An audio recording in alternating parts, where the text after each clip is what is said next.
Bismillahirrahmanirrahim. Assalamualaikum warahmatullahi wabarakatuh. Oke, Bapak akan sedikit menjelaskan tentang sistem pencernaan. Yang pertama, pernahkah kamu merasa lapar ketika kamu belajar di sekolah? Saat kamu lapar, apa yang kamu lakukan ketika bel istirahat berbunyi? Mungkin kamu akan pergi ke kantin dan membeli makanan untuk kamu makan, sehingga rasa lapar kamu hilang. Setelah itu, kamu mengikuti pelajaran lagi. Menurutmu, mengapa kita butuh makan? Apa sebenarnya yang dikandung dalam makanan sehingga setelah memakannya kita dapat melakukan berbagai aktivitas? Ingin tahu jawabannya? Ayo kita pelajari materi ini dengan penuh semangat. Jadi, kata-kata yang pertama ini, dalam hal belajar kita harus penuh dengan semangat. Syarat untuk memperoleh ilmu adalah semangat dan antusias. Selanjutnya, Maha besar Allah yang telah memberikan negara kita sumber daya alam yang melimpah. Nah, Indonesia ini termasuk negara algaris. Kenapa algaris? Tanahnya sangat subur dan memiliki potensi alam yang luar biasa. Berbagai jenis tumbuhan dan penyedia makanan pokok bagi manusia dapat mudah kamu temukan, seperti padi, jagung, sagu, dan berbagai macam ubi lainnya. Kali ini makanan adalah sumber energi utama bagi makhluk hidup. Tanpa makanan yang masuk ke dalam tubuh manusia dapat mati karena tidak mempunyai energi untuk bertahan hidup. Jadi makanan ini diperlukan untuk kita ambil energinya, dan energinya itu kita gunakan untuk melakukan semua aktivitas yang kita perlukan. Apa yang terjadi kalau kita tidak makan? Yang pertama, tubuhmu akan lemas dan tidak berenergi. Begitu penting peran makanan. Oleh karena itu, kamu harus tahu apa saja jenis makanan dan kandungan gizi di dalamnya. Sebagai peserta didik yang belajar IPA, kamu juga harus tahu makanan-makanan tersebut dicerna dalam tubuh serta apa saja makanan yang baik buat tubuhmu. Untuk mengetahui semua itu, ayo kita pelajari materi ini dengan cermat. Pada sebab ini tentang nutrisi, coba kamu perhatikan dalam kehidupan sehari-hari. Hampir setiap hari kamu harus belajar di sekolah, mengerjakan tugas, melakukan kegiatan ekstrakurikuler di sekolah, membantu orang tua. Tugas tentu kamu membutuhkan energi untuk menunjang semua kegiatan itu. Pada masa pertumbuhan ini, kamu membutuhkan asupan energi yang cukup untuk menunjang pertumbuhanmu. Ketika kamu lapar, makanan apa yang kamu pilih? Yang sesuai dengan seleramu, atau memilih makanan berdasarkan gizinya? Ada yang suka makanan berdasarkan gizinya, ada yang suka makanan tergantung seleranya. Dia suka manis, dia malah akan memilih manis. Dia suka pedas, makanya dia akan memilih yang rasa pedas. Banyak orang yang lebih mementingkan rasa suatu makanan daripada nilai gizi yang terkandung pada makanan. Sepotong roti tawar akan mudah kita santap, namun hanya diberikan beberapa nutrisi yang kita butuhkan. Tahukah kamu bahwa nutrisi pada makanan berperan penting memberikan energi dan membentuk perkembangan, pertumbuhan, dan perbaikan sel tubuh? Oleh karena itu, memilih makanan dengan kandungan nutrisi yang tepat sangat penting untuk kamu ketahui. Pernahkah kamu memperhatikan kandungan nutrisi apa saja yang ada pada makanan yang sering kamu makan? Agar kamu mengetahuinya, ayo kita lakukan aktivitas ini. Di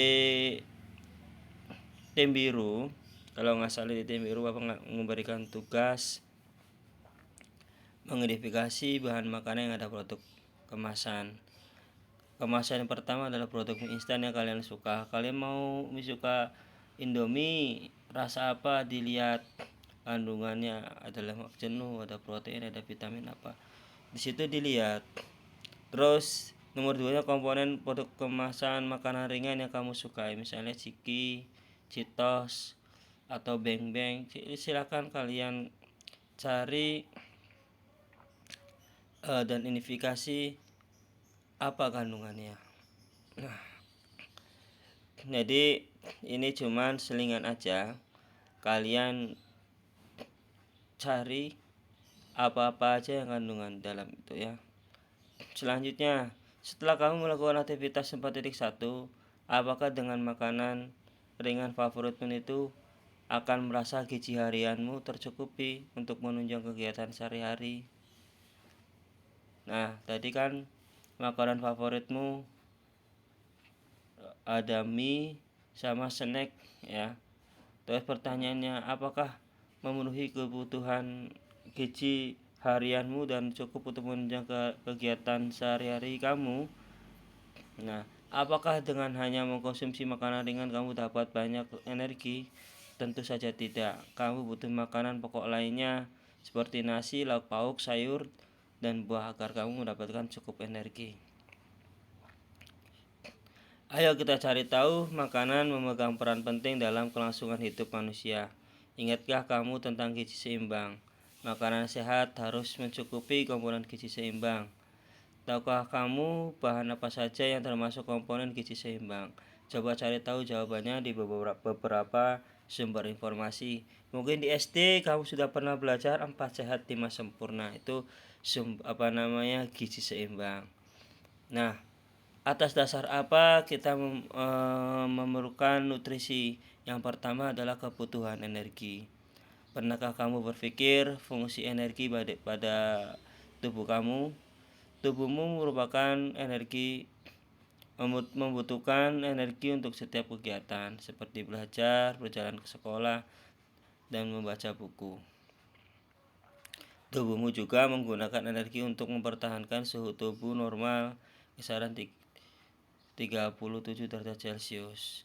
Energi ini berasal dari makanan yang kamu makan.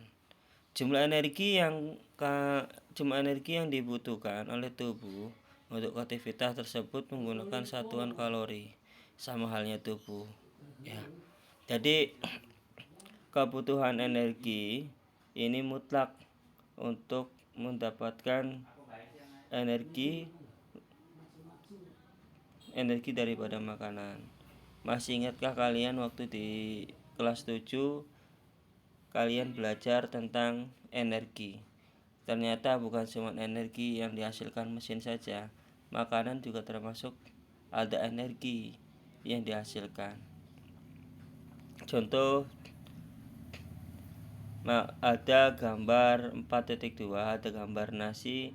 Ini merupakan sumber energi utama yang mengandung karbohidrat, roti juga, dan yang ketiganya pisang. Tahukah kamu cara mengetahui berapa jumlah kalori yang terkandung pada makanan? Caranya dapat digunakan untuk mengetahui jumlah kalori yang dikandung dalam makanan itu dalam setiap gram makanan adalah dengan menggunakan kalorimeter. Nah, kalorimeter ini merupakan alat yang terdiri dari wadah logam yang terendam dengan jumlah air yang diketahui volumenya. Nah, ini seperti ini kalorimeter nih. Nanti ada listrik dan diberi tekanan dan tekanan pengaduknya. Ini cuma selingan saja. Kalau tidak pandemi mungkin ada tugas membuat kalorimeter yang sederhana. Tapi lagi pandemi dan waktunya tidak cukup banyak, jadi ini cuma kalian baca sendiri aja. Sejumlah energi yang dibutuhkan untuk mendukung aktivitas metabolisme tubuhmu selama sehari-hari berbeda di setiap orang. Beberapa faktor mempengaruhi kebutuhan energi seseorang, diantaranya adalah usia, jenis kelamin, serta aktivitas yang dilakukan. Contohnya, kamu cenderung lebih cepat lapar ketika selesai melakukan olahraga dibandingkan hanya duduk dan istirahat. Betul ya? Kita mulai dari jumlah kalori yang dibutuhkan dari beberapa aktivitas, seperti aktivitas naik tangga. Ini kalorinya hilang dan dibutuhkan sebesar 1100. Kalian berenang, berlari, latihan berat, berjalan-jalan, dan istirahat juga membutuhkan kalori ya. Keseimbangan energi dapat terjadi ketika kalori masuk ke dalam tubuh melalui makanan sama dengan kalori yang dikeluarkan. melalui metabolisme tubuh dan aktivitas otot. Kondisi ini berat badanmu akan cenderung tetap jika kalorinya masuk ke dalam tubuh melebihi kalori yang dikeluarkan. Maka terjadi keseimbangan energi positif. Artinya, kalau kalian melakukan aktivitas sejumlah kalori yang kalian dapatkan, itu akan tubuh kalian tetap. Kalau kamunya pengen gemuk, berarti masuk kalori itu lebih banyak daripada aktivitas kamu lakukan. Kalau kamunya kurus, makanya kalau ada yang bilang makanya banyak tapi tetap aja kurus, ya mungkin aktivitasnya lebih banyak. Jadi jumlah energi yang dikeluarkan, jumlah kalori yang dikeluarkan juga banyak. Akhirnya makan banyak itu nggak terasa, membentuk suatu berat badan yang nambah. Lanjut, ayo kita diskusikan. Nah, berikut ini ada beberapa yang kamu dapat gunakan untuk menghitung kebutuhan diet harian kamu. Dalam keadaan normal, tubuh menggunakan sekitaran 30 kilokalori setiap harinya untuk setiap 1 kilogram tubuh. Jadi kamu kalau berat badannya 50 kilo, berarti tinggal dikali 50 kali 30, berarti berapa? 1500 ya.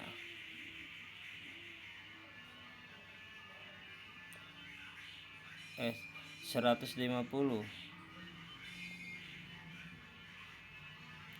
1500 ya, 1500. Kamu harus mengkonsumsi kisaran 3500 untuk menyimpan 500 gram atau setengah kilo lemak. Berat badanmu adalah 35 kilo. Untuk menjaga berat badanmu tetap, kamu membutuhkan sebesar 1050 kilokalori setiap hari. Jika kamu ingin menurunkan 1 kilo berat badan kamu sebesar 7000 kalori selama 7 hari, maka kamu harus mengurangi kalori yang kamu masuk dalam tubuh kamu sekitaran 7000 kalori dibagi 7 hari. Maka setiap harinya kamu harus menurunkan 1000 kilokalori. Nah, berdasarkan contoh tersebut, cobalah hitung beberapa kalori yang kamu butuhkan setiap harinya untuk menjaga agar tubuh badanmu tetap. Coba bandingkan dengan kebutuhan kalori teman-teman sekelasmu. Jadi kebutuhan kalori itu bisa dilihat dari usia kamu, dari berat badan kamu. Misalnya berat badan kamu 35, maka dikalikan 30, maka hasilnya 1050 kilokalori setiap harinya. Kalau kamu pengen gemuk, tinggal ditambahin aja kalori yang masuknya. Kalau kamu pengen kurus, tinggal dikurangi aja kalori yang masuknya. Nah, setiap 1 kilo berat badan, itu adalah 1000 kalori untuk setiap harinya. Kalau untuk setiap minggunya, karena minggunya 7 hari, berarti 7000 kilokalori. Nah, dari sini kita dapat menghitung berapa kalori yang kita butuhkan tiap hari dan bagaimana strategi kita bisa gemuk dan kita bisa tetap menjaga badan kita. Nah, ayo kita selesaikan nih contoh. Ternyata perempuan sama laki-laki berbeda kebutuhan kalorinya, dan usia juga mempengaruhi kebutuhan kalori. Biasanya kalau kalian aktivitasnya sedang, kisaran umur 14 sampai 18 tahun, ya 2000 kilokalori. Artinya makanya kalau makan 3 kali ya, makanya 3 kali dan secukupnya, jangan terlalu kenyang. Selanjutnya, tingkat aktivitas nih. Kalau Kalau tiga aktivitas, kalau guru tuh sedang. Sebenarnya sih berat kalau guru tuh kerjaannya. Kenapa? Kalau berat itu dimana kondisi siswanya tidak antusias dan tidak mau belajar. Sedangkan yang berat ini dikatakan sebagai pekerja bangunan, buruh, dan olahragawan. Nah, contoh daftar menu makanan yang perkiraan energi nih, ada jus tomat, ada jamur, ada sup sayuran, ada sayur bayam ya. Ada ayam goreng satu potong itu 307, ada apel, jeruk, ada pisang goreng. Nah, silakan kalian diteliti setiap harinya kamu makan apa. Kamu makan nasi kuning ya berarti nasi putih ya jangan itu nasi putih 1 mangkok misalnya 400 kilokalori, ditambah lauknya ayam goreng 307, ditambah sambal misalnya, atau ditambah sayuran bayam berapa, siangnya makan apa, terus malamnya makan apa, semua dijumlahkan dalam jumlah kalori setiap harinya kamu berapa membutuhkan kalori, dan aktivitasnya kamu apa saja. Kita bisa lihat apakah saya itu mengurangi kalori di setiap harinya ataukah saya menambah kalori di setiap harinya. Nah, berikut adalah jenis-jenis nutrisi. Jenis-jenis nutrisi ini makanan yang kamu konsumsi seharusnya tidak sekedar mengenyangkan, tapi harus mengandung nutrisi atau gizi.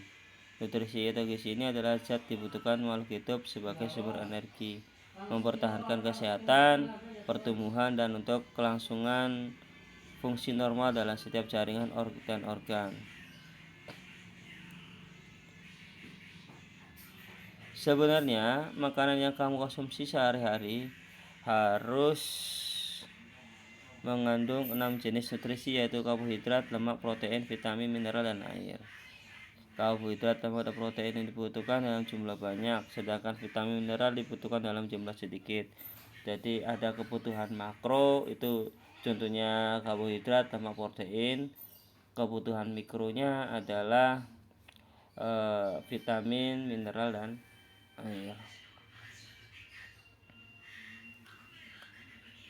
Pertama, karbohidrat. Karbohidrat ini didapat dari nasi, dari mie, dari kentang, dari umbi ya. Kamu akan pada karbohidrat ini 1 gram karbohidrat adalah sumber energi bagi tubuh.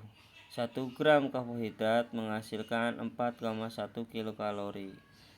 Berarti kalau kamu makan nasinya 2 centong, kalau ditimbang adalah 200 gram, maka dikalikan 4,1 kilokalori, maka didapat 800 kilokalori setiap kamu makan. Terdapat 3 jenis karbohidrat, yaitu gula, pati, dan serat. Nah, kalau gula disebut karbohidrat sederhana. Contohnya mengandung gula antara lain buah-buahan, madu, susu. Dan jenis karbohidrat lainnya pati dan serat merupakan karbohidrat kompleks. Pati ditemukan dalam umbi-umbian seperti kentang dan makanan terbuat dari biji-bijian seperti serat. Selulosa ditemukan di dinding sel tumbuhan. Makanan seperti roti, gandum, dan sereal, kacang-kacangan, sayuran, buah-buahan merupakan sumber energi serat yang baik. Serat tidak dapat dicerna oleh saluran pencernaan makanan manusia sehingga dikeluarkan sebagai feses. Dengan demikian, serat bukan merupakan sumber energi bagi tubuh manusia. Konsumsi karbohidrat terlalu berlebihan dapat menyebabkan penyakit gula atau diabetes. Hati-hati dengan diabetes. Menurut WHO, 240 juta orang di dunia mengidap diabetes. Jumlah ini menunjukkan 6% dari populasi orang dewasa di dunia. Karena jumlah yang paling besar ini, maka diabetes disebut dengan silent endemi, atau penyebab utamanya peningkatan kejadian diabetes adalah gaya hidup. Olahraga teratur dan pengaturan pola makan dapat mempengaruhi atau menunda timbulnya diabetes lebih dari 50%. Kadar gula dalam tubuh dapat kamu gunakan alat pengukur kadar gula dalam tubuh. Perhatikan gambar 4.4. Kadar gula dalam normal yaitu 60-100 mg per dl dalam kondisi tidak makan. Jika setelah makan, normalnya itu 140. Kalau lebih dari 140 setelah makan, itu berarti kena diabetes. Nah, lemak atau lipid diperlukan oleh tubuh karena sebagai penyedia energi ya, sebesar yang paling tinggi nih 9,3 kilokalori per gram. Dan fungsi utama lemak adalah melarutkan vitamin A, D, E, dan K, dan menyediakan asam lemak esensial bagi tubuh manusia. Sebagai proses pencernaan, lemak dipecah menjadi molekul yang lebih kecil, yaitu asam lemak dan gliserol. Lemak merupakan unit penyimpanan yang baik untuk energi kelebihan. Energi dari makanan yang kamu makan akan diubah menjadi lemak dan disimpan untuk digunakan lain waktu. Berdasarkan struktur kimianya dikenal dengan lemak jenuh dan lemak tak jenuh. Lemak tak jenuh ini biasanya cair dan suhu kamar. Minyak nabati serta minyak yang ditemukan dalam biji adalah lemak tak jenuh. Lemak jenuh biasanya padat dan suhu kamar, seperti minyak kelapa dan kelapa sawit. Kalau lemak yang jenuh berlebih pada meningkatkan kolesterol darah ya, dan penyakit jantung dan stroke ya. Jadi ada di sini ada gambar minyak biji-bijian contoh lemak tak jenuh, dan margarin contoh minyak tak minyak jenuh ya. Bedanya apa minyak tak jenuh sama minyak jenuh? Bedanya adalah di pada rantai karbonnya. Kalau minyak jenuh rantai karbonnya lebih banyak ya, dan lebih kurang sehat apabila digunakan dalam kurun waktu setiap hari ya.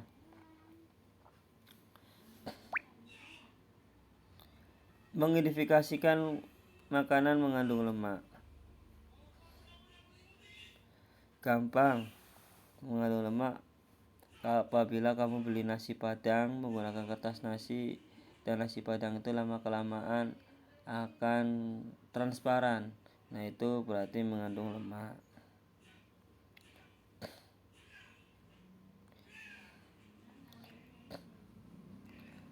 Apakah kamu lebih suka memilih cemilan berupa keripik atau permen daripada buah-buahan?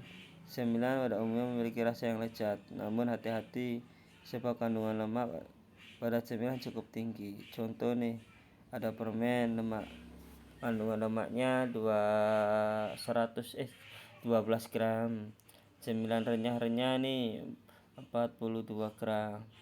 Jagung 4 gram, keripik kentang, kue dari tepung 1 gram, kentang 10 gram. Apakah yang dapat kamu simpulkan tentang cemilan tersebut? Cemilan apa yang sering kamu makan, dan cemilan apa yang sedikit kandungan lemaknya? Sering saya makan misalnya cemilan renyah, saya senang, ternyata lemaknya tinggi. Cemilan yang paling sedikit kandungannya ternyata adalah kue dari tepung. Selanjutnya, protein. Protein ini dibutuhkan sebagai penghasil energi dan untuk pertumbuhan sel-sel tubuh yang rusak, pembuat enzim dan hormon pembentukan antibodi atau sistem kekebalan manusia, kekebalan tubuh ya. Protein merupakan molekul besar yang terdiri dari sejumlah asam amino. Nah, asam amino ini terdiri dari karbon, hidrogen, oksigen, dan kadang-kadang belerang. Protein ini bisa berasal dari protein hewani dan nabati. Kalau hewani berarti yang berasal dari hewan, kalau nabati yang berasal dari kacang-kacangan. Perhatikan lagi, pada protein ini fungsi utamanya adalah untuk pertumbuhan. Seperti kalian ketahui, binaragawan membentuk suatu tubuhnya besar, kotak-kotak, sampai tumbuh dengan bisa dibentuk tubuhnya seperti itu. Dia menggunakan protein sebagai pembentukan dan mengganti sel-sel tubuh yang rusak ya. Jadi bukan cuma sel-sel tubuh yang rusak, untuk pertumbuhan juga dan pembentukan tubuh itu fungsi dari protein.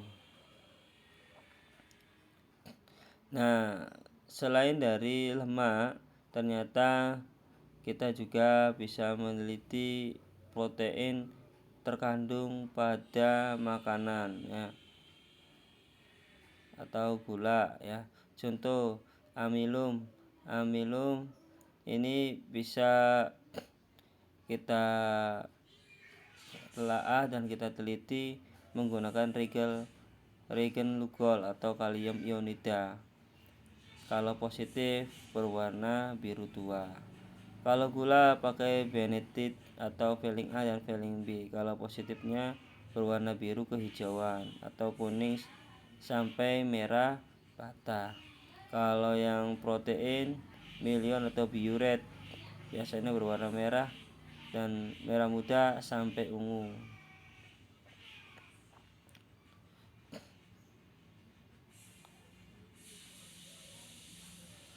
Selanjutnya, vitamin. Masih ingatkah kamu bahwa vitamin dibutuhkan untuk tubuh jumlah sedikit?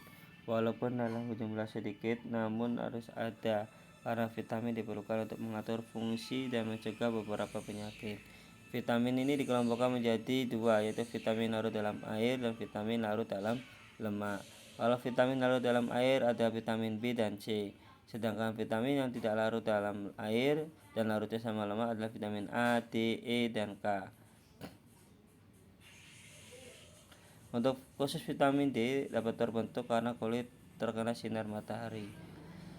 Di masa pandemi ini, kegiatan berjemur adalah kegiatan yang harus dan wajib karena untuk memperoleh vitamin D dan mencegah perkembangan virus corona. Karena virus corona ini tidak suka dengan vitamin D dan tidak suka pada suhu yang panas ya.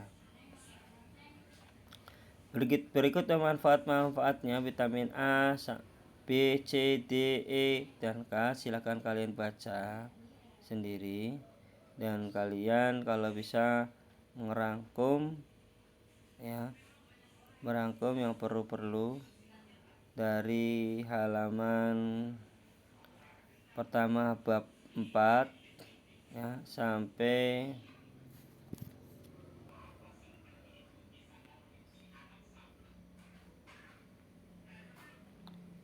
halaman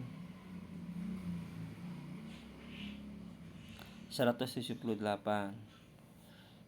Untuk mineral sama air silakan kalian baca, ada banyak kegunaan dan sumber-sumbernya, ini sangat penting ya.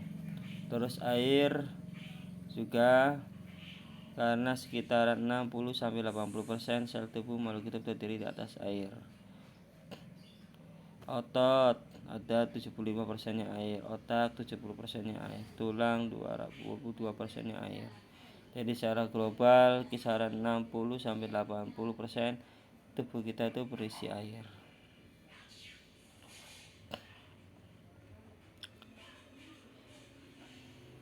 Ada 5 pertanyaan yang Bapak akan coba bagi ke kalian. Yang pertama, mengapa tubuh kita butuh makan?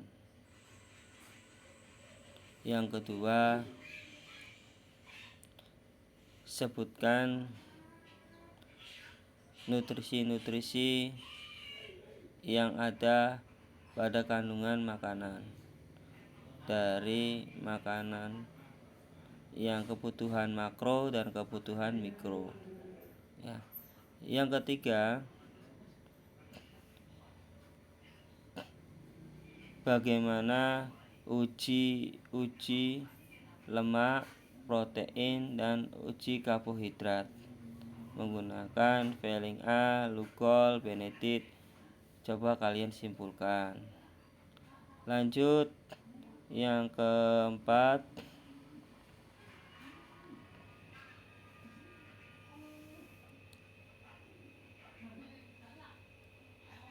apa fungsi utama dari mineral, dan sebutkan mineral yang paling dibutuhkan pada tubuh kita. 3 mineral. Yang kelima, mengapa air dalam tubuh kita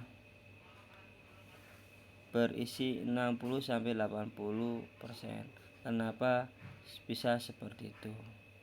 Terima kasih. Silakan kalian ditulis di buku catatan atau buku tulis kalian dan dijawab, soalnya akan dibahas nanti di pertemuan offline. Terima kasih. Assalamualaikum warahmatullahi wabarakatuh.